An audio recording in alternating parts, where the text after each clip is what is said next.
ग्वालियर आध्यात्मिक संत एवं बागेश्वर बाबा के नाम से प्रसिद्ध पंडित धीरेन्द्र शास्त्री शुक्रवार को ग्वालियर पहुंचे। यहां से वे मुरैना जा रहे हैं, जहां पर महेश्वरी परिवार के बैकुंठ उत्सव में शामिल होंगे। उन्होंने कहा कि जिस तरह से दक्षिण भारत में कुछ रावण वंशियों ने राम का पुतला जलाया है, ये कतई क्षमा करने लायक अपराध नहीं है। ऐसे लोगों को फांसी दी जानी चाहिए। उन्होंने कहा कि राम के राष्ट्र में रावण के खानदान के लोग अभी भी है, ऐसे लोगों के खिलाफ वहां की सरकार को कार्रवाई करनी होगी।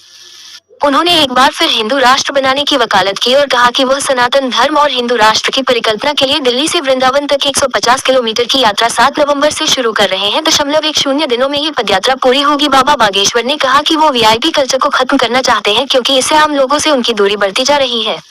उन्हें सन्यासी बाबा ने सपने में आकर हिदायत दी है कि उन्हें प्रदत्त शक्तियां आम लोगों के लिए हैं, जिससे वो लाभान्वित हो सके। इसलिए उन्होंने कहा कि कोई भी कितना बड़ा वीआईपी हो, उसे एक दिन धाम में पंडाल में बैठकर भगवान का ध्यान करना होगा। नेपाल में हुए जेएनजी के प्रदर्शन को लेकर उन्होंने कहा कि वो खुद भी जेएनजी के बॉर्डर पर हैं। अमेरिका के आसपास के देशों में हंगामा चल रहा है, वे सभी के लिए शांति की कामना करते हैं। उन्होंने कहा कि I love Mohammad, I love Mahadev में किसी को कोई आपत्ति नहीं है, लेकिन सर्तन से जुदा जैसी मानसिकता की सोच वाले लोगों के वो खिलाफ हैं। जी, ग्वालियर होते हुए मुरैना जोरा जा रहे हैं, जहां बैकुंठ उत्सव है। माहेश्वरी परिवार अपने पितरों के निमित्त बैकुंठ उत्सव मना रहे हैं। उस उत्सव में सम्मिलित होने जा रहे हैं। संपूर्ण भारत में हिंदुओं को एक करने के लिए पुनः दिल्ली से वृंदावन तक 150 किलोमीटर की 10 दिवसीय 7 नवंबर से 16 नवंबर तक की पदयात्रा का निमंत्रण लेकर के आए हैं। अभी वर्तमान में एक बहुत विचित्र स्थिति हुई है। तमिलनाडु में भगवान राम के विग्रह का जो जलाया गया, जिस प्रकार से उन लोगों ने, धूर्त लोगों ने कृत्य किया, ये निश्चित रूप से राम के राष्ट्र में रावण के खानदान के लोग हैं। ऐसे लोगों पर वहां की सरकार भी कार्रवाई करे और इनको तो फांसी ही देनी चाहिए। हम ये भगवान से प्रार्थना करते हैं, क्योंकि सबकी अपने आराध्य होते हैं। किसी को भी किसी के भी आराध्य की भावनाओं को ठेस पहुंचाने का अधिकार नहीं है।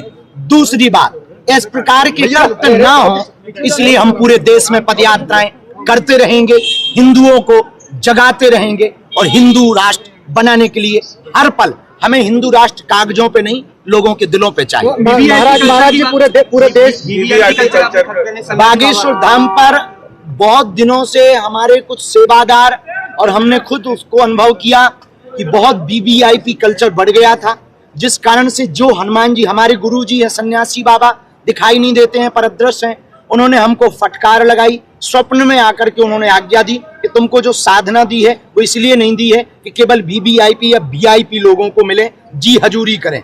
ये आपको उनको लिए मिली है जिनका कोई नहीं है। तुम उनकी मदद करो, उनसे मिलो, उनको मार्गदर्शन दो और शक्तियों के माध्यम से उनकी समस्याओं का निराकरण करो। इसलिए हमने नवरात्रि की परमा को संकल्प लेकर के ये प्रण किया कि जो भक्त बनकर आएंगे उनको मिलेंगे। वीवीआईपी कल्चर बंद होगा। कम से कम एक दिन का टाइम तो वीआईपी लेके आए, वो बैठे, उसे भी महसूस हो गरीबों की पीड़ा का, ताकि वो उसको अनुभव कर सके। इसलिए हमने ये प्रण लिया। महाराज जी, देश भर में कई जगह आग लगाने की कोशिश की जा रही है। जेएनजी आंदोलन के नाम पे कुछ जगह, देखिए जेएनजी के लगभग बॉर्डर में हम भी हैं।